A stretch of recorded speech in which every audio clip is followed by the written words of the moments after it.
Ескиткеч мөгъжиза булды. Ай күрде, кояш алды, кыш юллары якынайды, жер шары аста калды.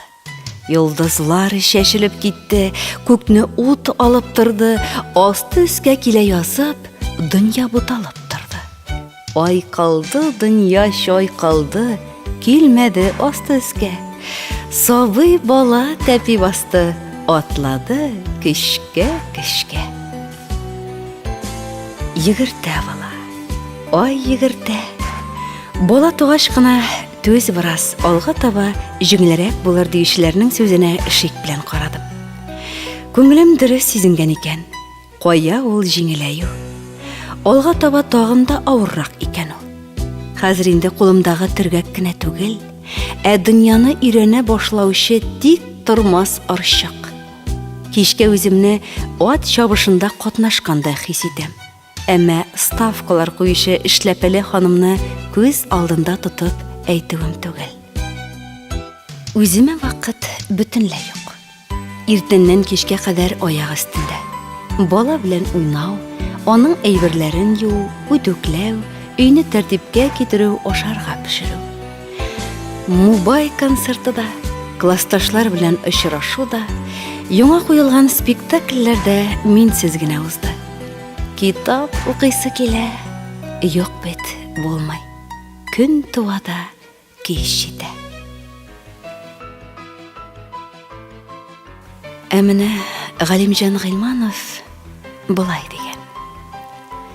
Кеше үзенең нәсел дәвамы өчен шәхси тормышын, хәтта бәхетле язмышын корбан итә белергә тиеш. Бу табигать кануны. Әмма бу кешелек кануны да.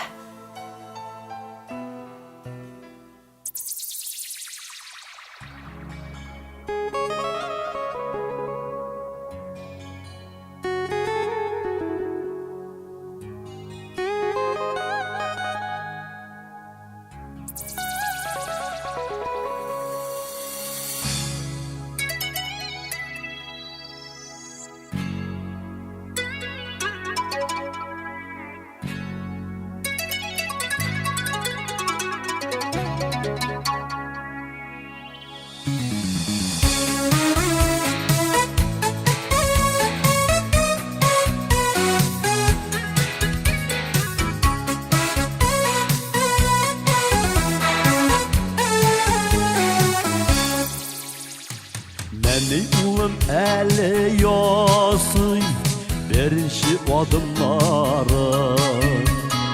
Уенчыгын бары бала, әнисе алдындагы.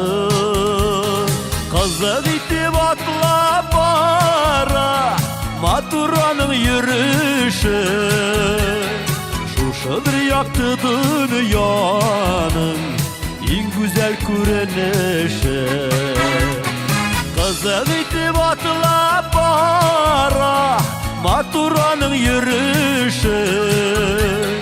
Шушыдыр якты дөньяның иң гүзәл күренеше.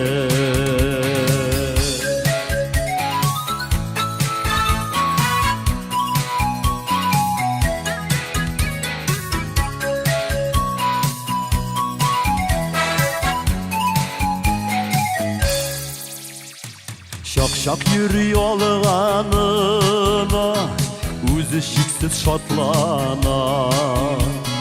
Күзләреннән тирә-юнегә якты нурлар сибелә.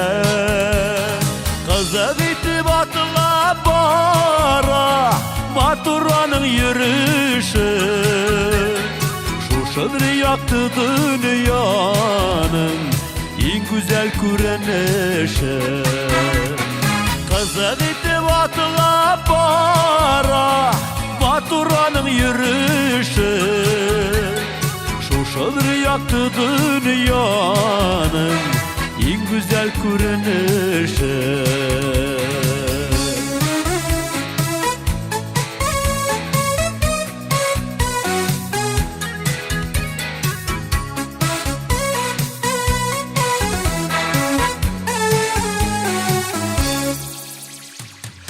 Кырып күлүп жибере барган жеринен туктап бәхетле ана утыра һәр хәрәкәтен хуплап кызык итеп атлап бара матур аның йөреше шушы бер якты дөньяның иң гүзәл күренеше и бала гынахсыз сабый шатлыгың турсын ташып яшә якты хыялларың һәр чак гамәлгә ашып яшә якты хыялларың һәр чак гамәлгә ашып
Киноларда кайчак геройлар әңгәмәләрен сезнең балагыз бармы дип башлап җибәрә дә, уртак тел табып куялар.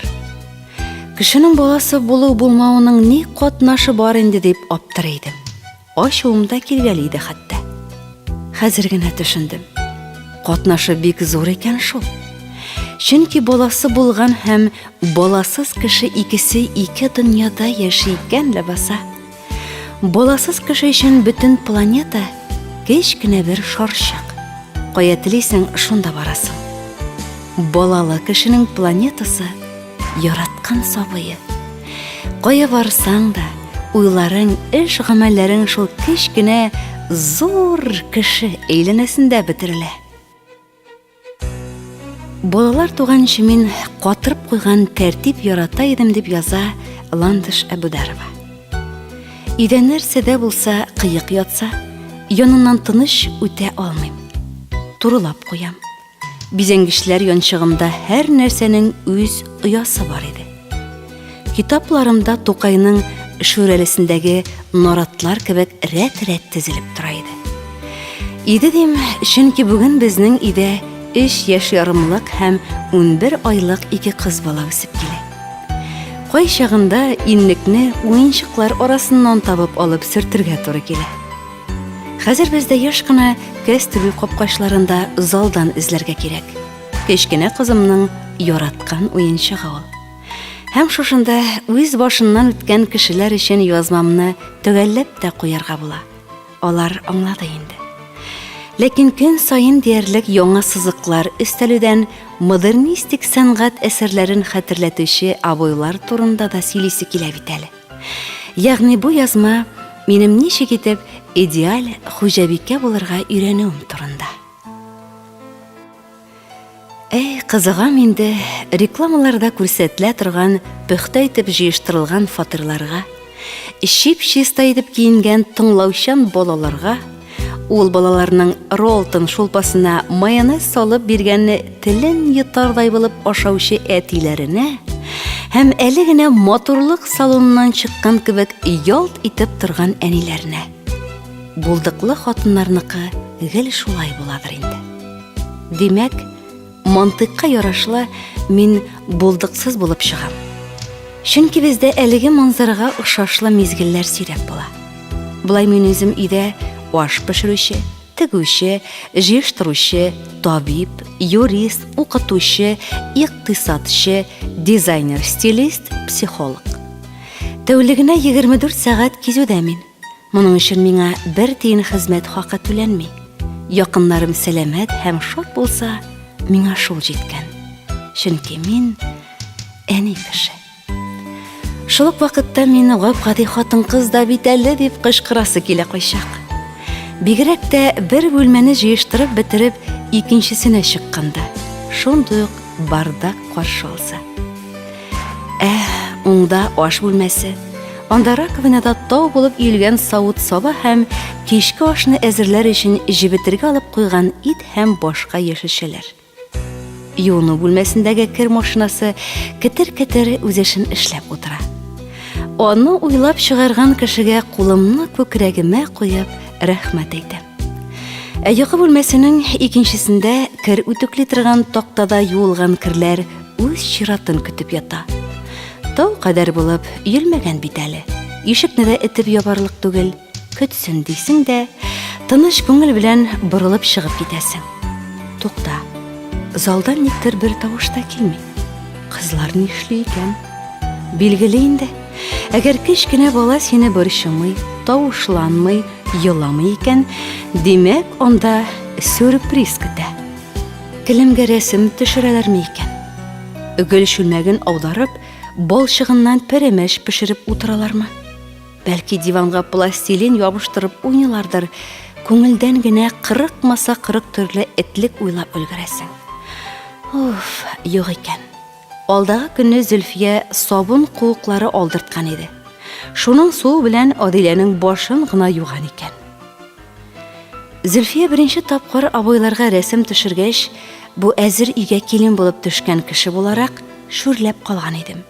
Кайнанам ни дияр? Ул дөнья малай өчен баланы ырышасы юк, язу-сызу яшеннән чыккач яңасын ябыштырырбыз, сәламәт булып торып дигәч, эшкә җылы керде. Алай да 2 ядан махсус такта алып кайтып куйдык. Рәхәтләнсен дидек. Әмма рәхәтләнмәде. Аның каравы, абыйлардагы сызыклар Зөлфиянең буе үскән саен биегәя генә бара. Тора-бара фломастердан калган эзләр ниндидер бер җитезлек белән карават башларында, шкафларда бәйдә була башлады. Кечкенә чакта апама ияреп мин дә акбур белән коймаларны буяштырып йөргән идем. Әни моны күрде дә апамнан юдыртты. Апам зур иде инде. 8 яшьләр чамасы булгандыр. Миңа 3 тирәсе. Әмма аның ялай-ялай койма юганы истә калган. Сабак булмаган ахрысы ул минем өчен. 5 яшьләр тирәсендә әби ырышкач, ачу итеп авылның бүрәнә өенә тигезле-тигезсез ябыштырылган абойны тояк белән тишкәләп чыккан идем. Өйдә чисталык белән тәртип сакларга безне кечкенәдән өйрәттеләр. Безнең татарның канында бит ул өй җыештыру. Ял итмәсә итми, әмма өен музей кебек итеп җыештырып куя. Тузанда төшермәй. Өйдә артык әйбер тотарга яратмыйбыз. Тизрәк чыгарып ташлыйбыз. Яңа җиһаз алсак, искесен чүплеккә. Яңа заман модасы фэн-шуй да шулай куша анысы. Янәсе, си энергиясына иркенлек кирәк. Әмма шушы рәвешле күпме яткарлар чүплек башында кояшта уңап юкка чыккан бит. Винтаж стилендәге иске кәнәфиләр, абыйның Германиядан армия хезмәтеннән алып кайткан чемоданнары, карт әбинең укалы камзуллары. Без шүп дип мичкә аткан көндәлекләрен әни бүген дә сагынамы икән әле. Истәлекләрне тереләй утка якканбыз. Имеш, кыз балалар өй җыештыра.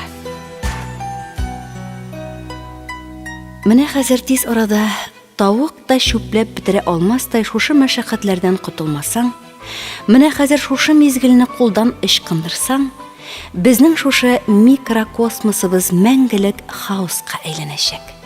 Булай миңа тәртип урнаштыру өчен нибары ярты сәгать яки 40 минут вакыт кирәк булачак. Икенче раунд башланганчы әлбәттә. Шушы көн сайын кабатлана торган 40 минут бит ул. Еллар дәвамында көн сайын мин грек мифологиясындагы Сизиф роленә кирип алам. Сизифныкы кебек минем эштә мәңге бетми. Кабатлана, нәтиҗәсе юк, рәхмәт әйтүчесе дә. Хатын кызның тәкъдиренә язылгандыр инде. Аның эшләгән эше күренми, эшләмәсә ничек кенә әле? Кабатлана торган шушы мәшәкатьләрдән котылу өчен элегрәк миңа ярты көн кирәк булыр иде әле. Бәлки бер көндер. Бөтен хикмәт тә эшне автомат рәвештә башкарырга өйрәнүдә бугай. Теш чистартырга кергән арада да юыну бүлмәсен тәртипкә салып, раковина белән унитазны юып, кер машинасын кабызып чыгасың. Иртәнге ашны әзерләгәндә кичкә пешерәсе итне суыткычтан алып куясың, берәр шкафны тәртипкә салып өлгерергә була. Ә бит студент чакта без имтиханнарны һәм сынауларны гына автомат рәвештә тапшыра идек. Гомумән, балалы өйдә тәртип саклау кар яуганда кар көрәүгә тиң дигән сүз хак ул. Балалар булган җирдә хәрәкәт бар. Хәрәкәт булган җирдә тузанда куба, әйбер дә туза. Бала өчен һәр нәрсә мулдан булырга тиеш. Бала кечкенә чагыннан ук муллыкка өйрәнеп үссен. Муллык дигәндә бер вагон һәм бер арба уенчык дигән сүз генә түгел. Ул кояш нурларында коенсын, авыз тутырып җиләк ашасын, сөт эчсен, суга да чумып уйнасын, кар көртләрендә аунасын, рәхәтләнеп көлсен, тирләп чәчләре моңгаена ябышканчы йөгереп уйнасын.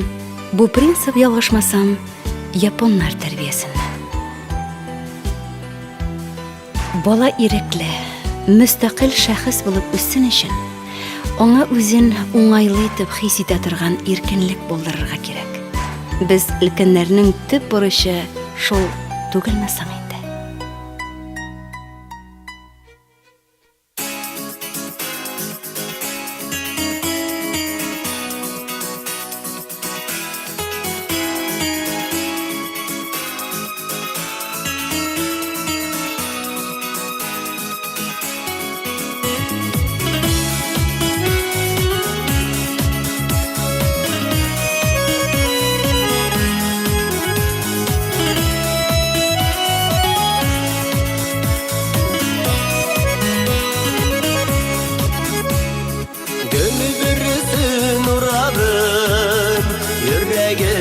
Жылысына кызларым, кызкайларым, шәшәге буласына. Кызларым, кызкайларым, сізді жар кушкайларым, кара күз сызыны тылым, бәхетім шатлыкларым. Кызларым, кызкайларым, сізді жар кушкайларым, кара күз сызыны тылым, бәхетім шатлыкларым.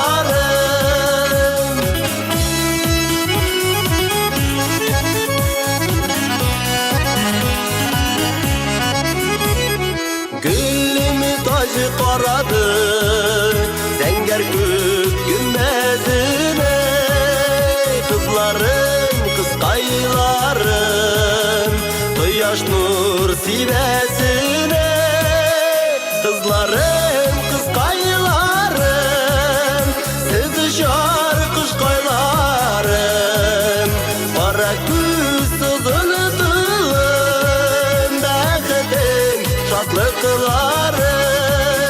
Kızlarım, kızkaylarım, sizi şar kuşkaylarım, kara küz sızını tılım, bəxetim şatlıklarım.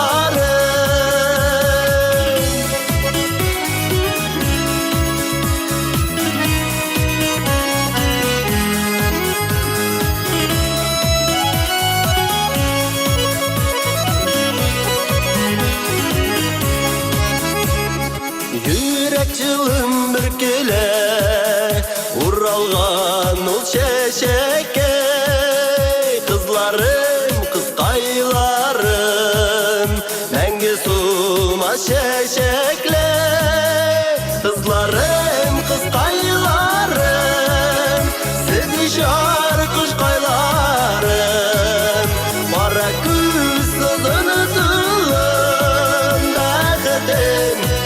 шатлыкларым, кызларым, кызкайларым, сиз жар кушкайларым, кара күз сызыны тылым, бәхетем, шатлыкларым, бәхетем, шатлыкларым, бәхетем, шатлыкларым.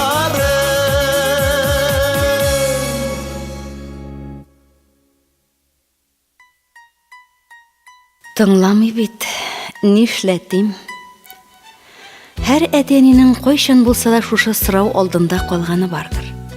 Сабыйың тыңламыйча ачуыңны чыгарганда аңа төшереп алырга ярыймы? Әллә инде балам алай ярамый бит дип аңлату да җитәме? Әйтеп тә аңламаса, нишләргә? Без үскәндә олыларның кайышка таба күз карашым белән генә ымлап күрсәтүе дә җитә. Шунда ук тынычланырга кирәклеген аңлый идек. Бүген үз балаларыбызны тәрбияләгәндә бик күпләр кебек үк чыбыркыдан прәниккә күчеп барабыз. Әле безнең буын балалар бакчасында тәрбиячеләрнең сирәк-мирәк арт якка кундырып алуларын, мәктәптә указка яисә акбурның кайчак башка да менеп төшүен көлеп искә алсак, бүгенге балаларның мондый истәлекләре булмаячак. Хәзер бакчада иң кырыс җәза уенчыкларга кагылмыйча, иптәшләреңнең уйнавын читтән генә күзәтеп утыру. Кайберәүләр исә монысын да зыянлы эшкә саный. Янәсе, баланы җәзага тартырга бөтенләй ярамый. Бүген тәрбия эшендәге фикер карашлары шул кадәр төрле, алардагы алтын урталыкны эзләү генә дә шактый вакыт таләп итә. Урталык исә мондырак. Баланы җәзага тартыр алдыннан моның гадел булуына инанырга кирәк. Бәлки аның ашыйсы, йоклыйсы килә, я булмаса ул авырып торадыр. Бу ишракта сабыйга ярдәм итү, аның теләген үтәү белән тик томалга елау, кыбырсу да бетеп китәчәк. Җәза бала кылган начар гамәлдән соң ук бирелергә тиеш. Соңга калган очракта сабый ни өчен җәзага тартылуын аңламаячак, чөнки бу турыда инде күптән оныткан булачак. Кечкенә генә бала өчен узакка сузылган җәза куллану шулай ук урынсыз. Әйтик, үсмерләр хаталанса, аларны бер атна компьютерга кагылдырмаска була. Тик 4 яшьлек сабыйны шул кадәр вакыт мультфильмсыз яшату дөрес түгел. Ни дигәндә, кечкенәләр вакытны бөтенләй башкача кабул итә. Баланы булмастай эш белән куркыту да файдасыз. Мәсәлән, мин сиңа бүтән бер кайчанда кәнфит алмаячакмын дисез икән, бу сүзләр мөгаен чынга ашмас. Бала исә сезнең янауларга бөтенләй игътибар итмәскә өйрәнер. Иң мөһиме, өлкәннәр арасында килешү булырга тиеш. Бала алдына ярый белән ярамыйның төгәл чикләре куелырга тиеш. Заман психологлары җәза белән бик сак булырга киңәш итә. Начар гамәл өчен ачулануга караганда, яхшы эш өчен мактау күп тапкыр файдалырак диялар. Иң шаян, тыңлаусыз баланың да бер яхшы гамәлен күреп мактап җибәрсәң, моның тәэсире шактыйга җитә. Бала мактауны тагын ишетергә теләп, әлеге гамәлен кабатлый. Шунысы да бар. Бакчадагы һәм мәктәптәге тәрбия белән өйдәге тәрбия икесе ике нәрсә. Бакчадагы тәрбияче, мәктәптәге укытучы ни генә дисәң дә чит кеше. Аны яратмыйча да тыңларга була. Әти-әнине. Гаиләдә мәхәббәт юк икән, бу инде гаилә түгел. Куркытуга гына корылган мөнәсәбәтләр иртәме соңмы җимерләшәк. Тик баланы бер дә ачуланмый, аңа кычкырмый гына тәрбияләү мөмкинме соң? Әти-әниләрнең күпчелеге бу сорауга юк дип җавап бирәчәк. Чөнки безнең балага нәрсәне дә булса озаклап тыныч кына аңлатырга, аның фикерен, теләген тыңларга вакытыбыз юк. Әни кешенең эштән кайткач ашарга әзерлисе, өйне тәртипкә китерәсе, юасы, үтүклисе һәм тагын әллә ниләр эшлисе бар. Әтиләр исә гомумән балаларны сирәк күрә. Алар акча эшли. Нәтиҗәдә бала үзенә игътибар иттерергә теләп, көйсезләнә, шаяра, тыңламый. Моңа әти-әниләрнең тагын да ныграк ачуы килә. Сабый исә нигә ачулануларын да аңламыйча үзенекен эшли бирә. Барлык гаиләләрдә шулайдыр димим, ләкин күпчелек әнә шундый буҗра буенча чаба. Бер танышым сөйләгән көлке дә, кызганыч та хәл исемә төште. Бер көн ул 5 яшьлек улын ниндидер гамәле өчен пычмакка бастырып, үз эшләрен карый башлаган. Онытылып китеп шактый вакыт узган. Исенә төшеп барып караса, бала һаман пычмакта басып тора ди. Улым, син нигә монда торасың дип сорауына, үзең басып торырга куштың бит, торам инде дигән җавап ишеткән. Не хикмәт. Без еш кына җәзаны да балага нидер аңлату, аны тәртипкә өйрәтү өчен түгел, аптыратып йөрмәсенгә, безгә комачауламасынга бирәбез кебек. Берникадәр вакыт сабый үпкәләп яныбызга да килмәячәк. Ярыйсың, үпкәләр дә үтәр янәсе. Шушы вакытны аның белән сөйләшеп, уйнап, бергә ниндидер эш башкарып үткәрсәк, балам тыңлаусыз дип сирәгрәк зарланыр идек бәлки. Балага бөтен нәрсәне рөхсәт итү дөрес түгел. Кечкенәдән үк яхшы белән яманны аерырга, үз гамәлләре өчен җавап тотарга өйрәтү мөһим. Ләкин моны шулай ук белеп эшләргә кирәк. Беренчедән, баланың яхшы гамәле өчен мактау җәзага караганда яхшырак.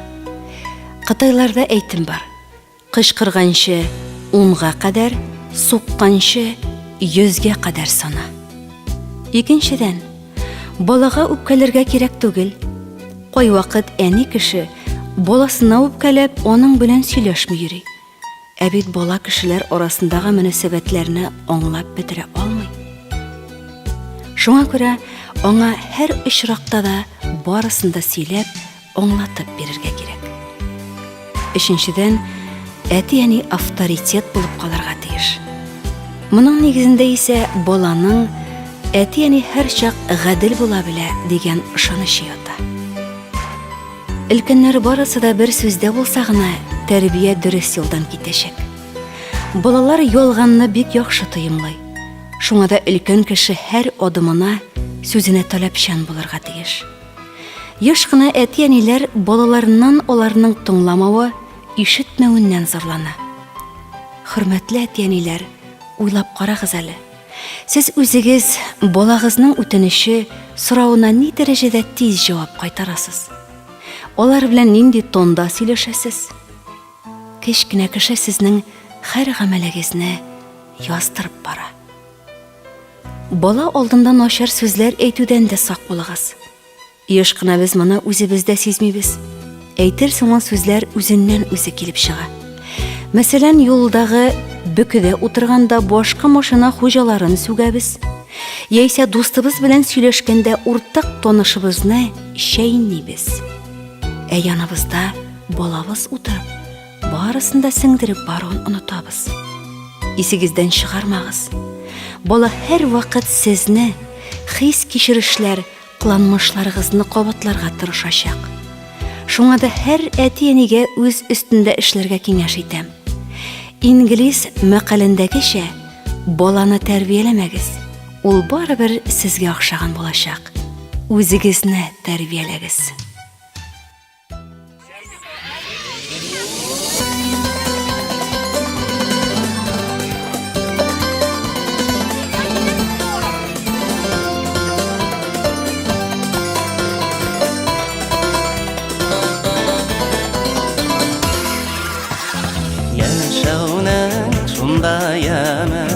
Дөньяң түгәрәк булса, шул дөньяларга гамыста, көтеп алган улың туса, шул дөньяларга гамыста, көтеп алган улың туса.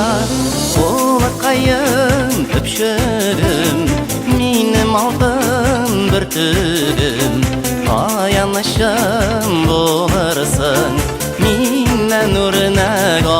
барсаң, улыкайым көпшігім, минем алтын бүртігім, аянышым боларсың, миннен үріне қаларсың.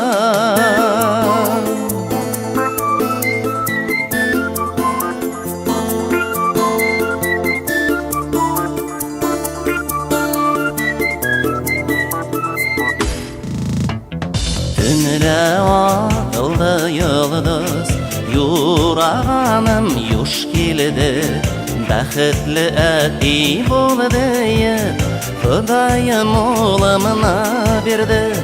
Бәхітлі әти болды, Құдайым олымына берді.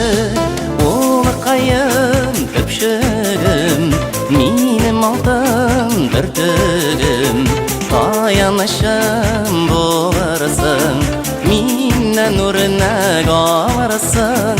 Улықайым көпшігім, минем алтын бүртігім, аянышым боларсың, миннен үріне қаларсың.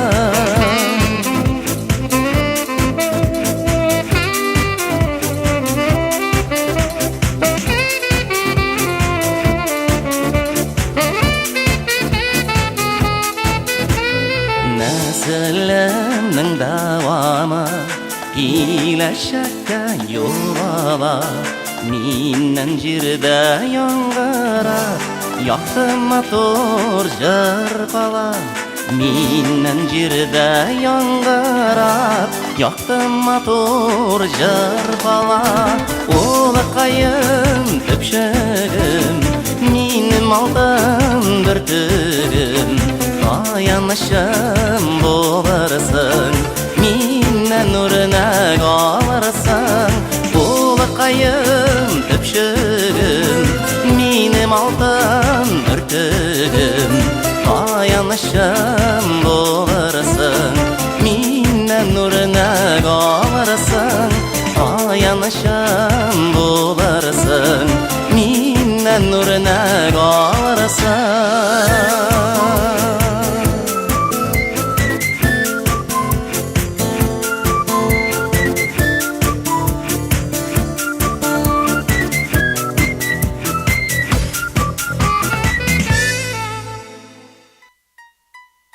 Біз, ата-аналар, барыбыз да балаларыбызны яратабыз.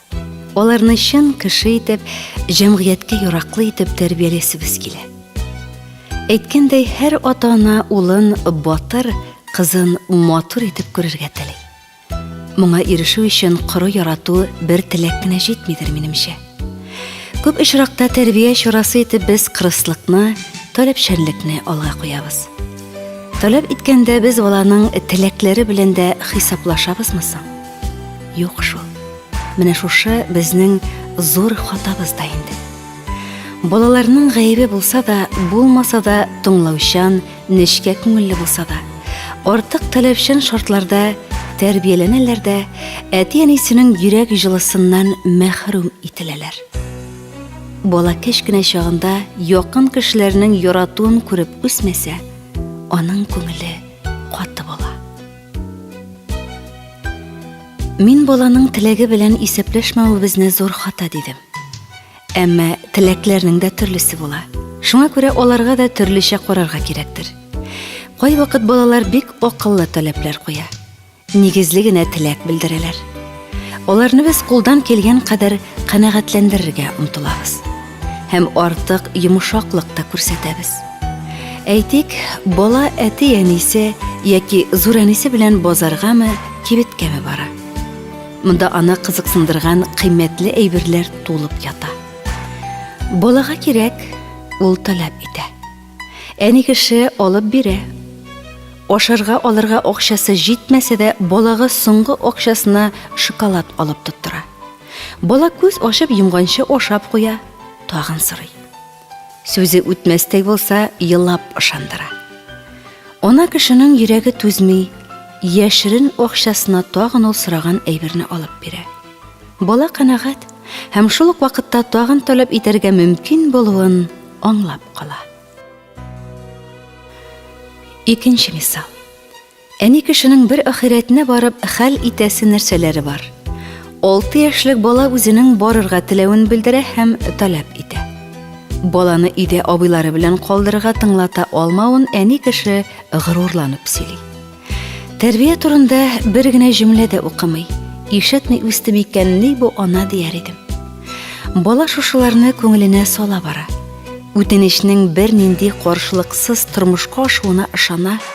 Ахырда бу гадәт аның канына сеңә.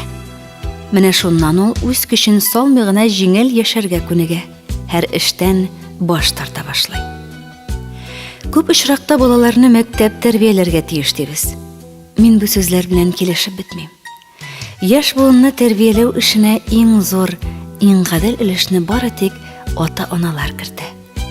Балаларыбыз игелекле, итәгатьле, акыллы, эшчән булып үсен өчен без вакытны да, билем зиһенебезне дә, мөмкинчелекләребезне дә кызганмаска тиешбез. Оясында ни күрсә, ычканда шуны эшли димәсләр иде. Без вакыт җитмәүне сәбәп итеп куярга күнеккәнбез. Вакытны һәм фурсатны, мөмкинлекне дөрес файдаланмау, аны исраф итү ялкаулык ул. Малны әрәм-шәрәм итүдән начар эш дип санала. Ләкин малны табарга мөмкин, ә зыянга узган вакытны кайтарып алып булмый.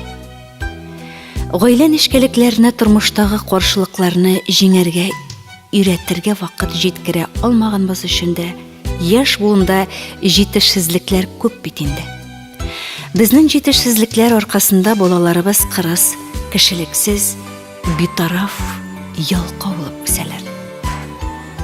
Балаларыбызга яшьтән үк табигатькә сакчыл караш, эшкерсезлек тәрбиялик. Бер-беребезгә хөрмәт белән карарга, олыны олы, кешене кеше итә белергә өйрәтик. Яман һәм яхшы гадәтләрне үзебезнең мисалда күрсәтеп, аларның күңеленә салыйк һәм тиешенчә таләп тә итик. Табигать тарафыннан кыерсытылган гарип-гурабаларның, ятимнәрнең хәленә кереп, кулдан килгәнчә аларга ярдәм итәргә, яхшы, ягымлы, шәфкатьле сүзләрне кызганмаска өйрәтик. Татлы тел йыланны өненнән чыгарар диләр бит.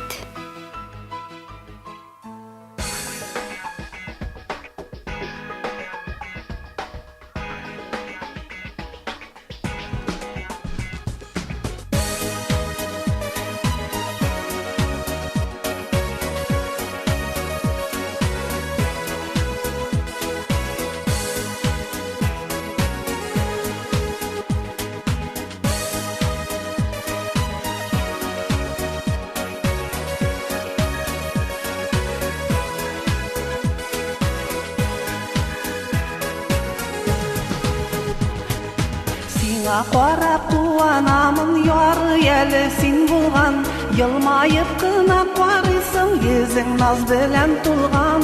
Сиңа карап куанамын, яры әле син булган, елмаеп кына карыйсың, йөзең наз белән тулган. Син минем зур бәхетемдә, син минем юанышым, кайгыларны, шатлыкларны бергәләп юатучы.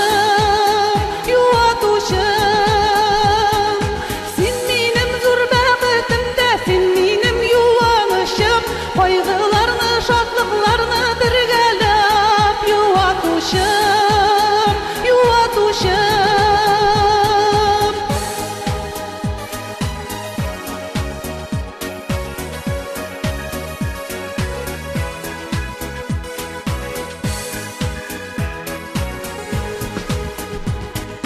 Йомшак телле, ачык йөзле, үзең шундый сөйкемле, таң җилләре җанга дәва, синдә шулар шикелле. Йомшак телле, ачык йөзле, үзең шундый сөйкемле, таң җилләре җанга дәва, синдә шулар шикелле. Син минем зур бәхетемдә, син минем юанышым, кайгыларны, шатлыкларны бергәләп юатучым, юатучым. Син минем зур бәхетемдә, син минем юанышым, кайгыларны, шатлыкларны бергәләп юатучым.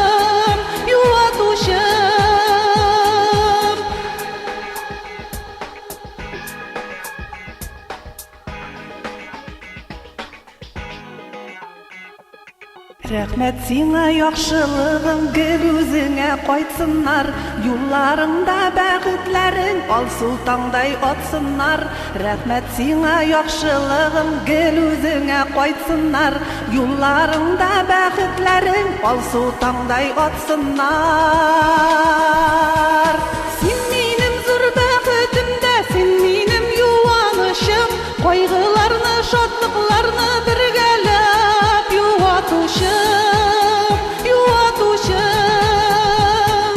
Син минем зур бәхетемдә, син минем юанышым, кайгыларны, шатлыкларны бергәләп юатучым, юатучым.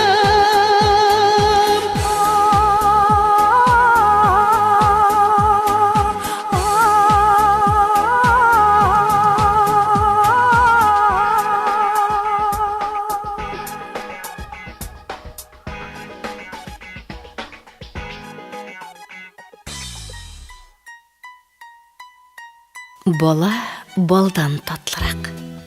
Бала бәгырь җимеше. Бала димәк татлы бәлә. Бала җәннәт чәшкәсе. Бала йөрәктән төшкән. Бала кыйыклы булса да ата-анасына сөекле. Бала күңелнең гөле, күзнең нуры. Балалар сөймәгән кешедән ерак кач. Татлыдан татлы, бала татлы. Һәр кемнең үз баласы үзенә газиз. Өлкәннәр балаларга төрле иркә исемнәр өстәп, аларга шул исемнәр белән эндәшә. Һәрбер ананың йөрәгендә һәр баласына аерым иркә исем, аерым сыйфатлама барлыгын сизәсездер. Кайбер ана өчен бала өйяме, икенчеләр өчен татлы кайгынам, кем өчендер бал гынам. Шулай дип иркәләп яраталар аналар балаларын. Баланы иркәләү исемнәренең төбендә аларны сөю һәм мәхәббәт ята. Булар сөю һәм иркәләү сүзләре. Әнисенең кошчыгы, бер бөртегем, җан кисәгем, йөрәккәем, гөлкәем, матуркаем, күз нурым, кызчыгым, ярт хуҗасы, батырым, кына гөлем, батыр улым, шәп егетем, кылыным, улкаем, балакаем, тәмлекәем, тупчыгым, бәпкәм һәм башкалар. Әниләрнең яраткан балаларына ачулы чаклары да була. Чөнки алар ана. Аналар балалар өчен авырлыклар да, кыенлыклар да кичерәләр. Бүтән газап һәм мәшәкатьләрне аналар үз өстенә ала. Һәр вакытта җәй мизгеле генә булмаган кебек, ана һәм бала мөнәсәбәтләренең дә киеренке чаклары була. Ләкин аналарның балага ачуы ялган ачу. Мәхәббәтенең нигезе нык. Кызып киткән чаклары да була. Бу инде сабырлыгы беткән, яисә баланы начар юлдан коткарырга тырышкан очракта гына. Ирексездән ышып чыккан авыр сүзләр уйламыйча әйтелә. Аларны гафу итәргә, кичерергә кирәк. Соңыннан шәфкать һәм сөю ана күңелендәге тәхеттә яңадан урын ала. Синнән оҗмах исе килә балам. Син сөюнең тере сурәте, кирфекләрен ачкан ак чәчәк, күзләреңнән тамган һәрбер яшың әнкәң йөрәгенә төшәчәк. Ак чәчәгем минем, киләчәгем, каш баласы, назлы кыз балам, Аллаһның асыл бүләге син, сөенештә көлеп үз балам.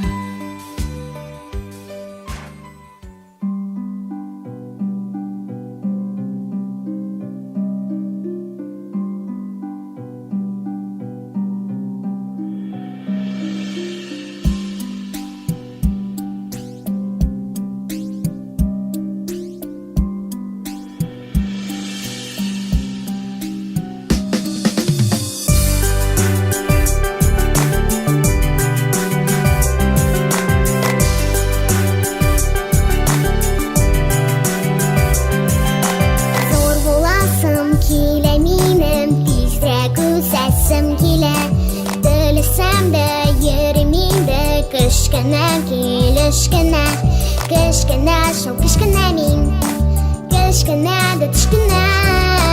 Сагынырсың диенем, әле менә үскенә.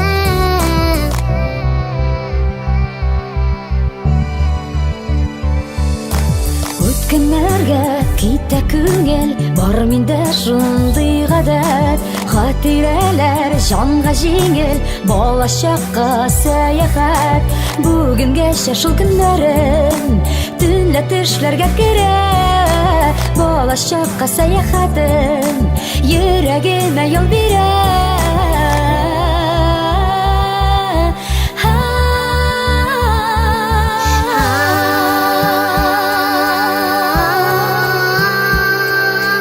Тизрәк үсәсем килә.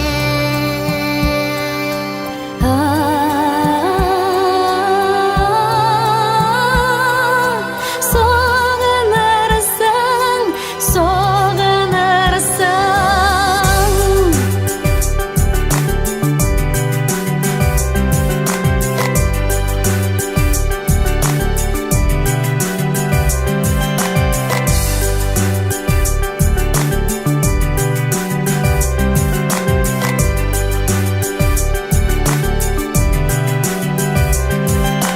Балачакны нигә икән сагына алы кеше. Мин дә шулай уйлый идем, сагынам инде үзем. Олыларның хәтерендә ямьле балачак иле. Сагынганда һәр кеше дә әйләнеп кайтса иде.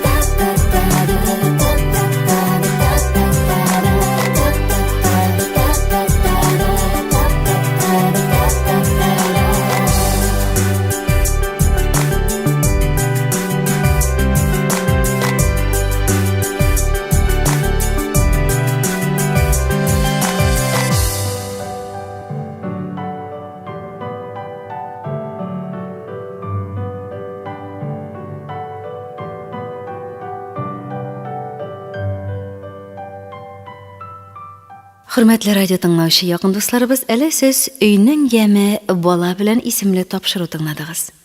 Материаллар Дөньяда сүзем калыр һәм Татар халык мәкалләре китапларыннан, Сөембикә һәм Гаилә һәм мәктәп журналларыннан, Өмет һәм Юлдаш гәзитләреннән алынды. Салават Рәхмәтулла шигыре кулланылды. Ә инде музыкаль яктан Салават Фатхетдинов башкаруындагы Нәни улым, Илназ Минвалиев башкаруындагы Кызларым кызкыйларым, Айдар Галимов башкаруындагы Улыма исемле җыр һәм Рима белән Гүзәл Әхмәтова башкаруындагы Сагынырсың исемле җырлар бизәде.